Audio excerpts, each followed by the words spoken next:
Guys, I got a 2001 Honda Odyssey here, and I just pulled up a code.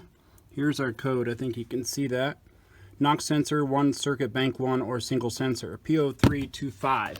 So, and we have the check engine light on, of course. So before we clear this code, we want to make the repair. If you clear the code and it just comes back, then you know there's an issue with it. It's a very common code with these vehicles. It is the actual knock sensor, the crank sensor. And this is the new one. And what happens with them is it cracks right around there. The plastic does. They get hot because they're right under the intake. Speaking of the intake, we picked up some gaskets that we're going to replace while we're in there. But let me show you, if you're watching this video, you want to know how to change this. So let's go ahead and get started. Okay, so we're going to start off by pulling this plastic cover and this one as well. Flathead screwdriver here and a 10mm. Then there's 4 of those, and of course the 2 there. Let's get those removed off this 3.5 VTEC. Okay, so we removed the cover, the 4 10mm, and the 2 flathead, and all you're going to do is twist the flathead. They stay in there. Now right here we have a 10mm and a 10mm. I'm right in front of the radiator here. We're going to pull this cover here. Shadow's kind of screwing me up. We're going to pull this cover here. Go ahead and move all these out of the way. Those are the wiring to your coil pack, and pull those 2, and let's get that plastic out. Okay, so now I pulled off these 3 nuts. 1, 2, 3. They're all 13mm. You can just set that up out of the way. Got a magnet over here I'm setting everything on. And we got 1, 2, 3, 4, 5, and 6 12mm bolts there. We'll just stick those to the magnet. And we're going to hook a bungee cord to this. This should come up. Doesn't need to come up a whole lot, but it needs to come up enough. We're just going to lift it up, hook a bungee cord up here on the hood, and let that hang back out of the way a bit. Okay, so we got the bungee cord up there. We're just holding it up out of the way a little bit. Don't want to remove anything if we don't have to remove it. Now we're going to have to unplug all 3 of these injectors right up under here. See if we can get a shot at it. Right there. You can see an 8mm. We want to pull that one and that one right there. And make sure you unplug these first.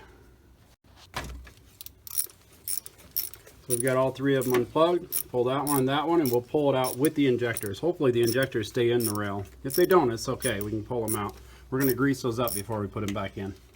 Okay, we have them unscrewed. Show you a little trick here to get the screw out so you don't drop it down inside there. All we did was just take a little piece of tissue and put it right on top of it. Just like that. Right on top of your socket. And then stick it on there and unscrew it. And that'll hold it for you if you don't have a magnetic socket. Okay, so the hoses bend nicely. Just go ahead and set it up out of the way just like that. We'll just set a rag right there in the intake. Just so this little gasket here, the end of it, there was a tit that caught on the hose. So we pulled the gasket off first, which is right here. So it's just like that. This little tit caught on the hose. So we went ahead and took the gasket off. We're going to be replacing that anyway. You don't have to if you have a good gasket, but we will be. Okay, so now we're going to be working right down inside this hole. Let's get some light in there. Okay guys, so we just found the problem here. The knock sensor is probably not bad. Look right there. You see that piece of wire? It's been broke off or cut off. And if you look down in there on the top of the knock sensor, let me see if I can get the light on there for you. That's the top of the knock sensor right down inside there. And the pigtail has been cut off. The wire has been cut off completely right here. And if you look back down inside there, we can see it's not really clear, but let me try to get it cleared up for you. There's rat droppings and a little bit of a nest down in there. So they've chewed that wire is the problem. It's the pigtail. It's not necessarily the knock sensor itself. So at this point, we're going to go ahead and unhook the pigtail. We can pull the sensor out and put the new one in with a long extension in the socket. And we'll see if we can get this wire fixed. Okay guys, so in this case, we have 2 issues. One is the wire, but it is exactly what I thought. See how that cranks or knock sensor cracked right there? So it is a bad sensor as well. So it's just so much heat down inside there.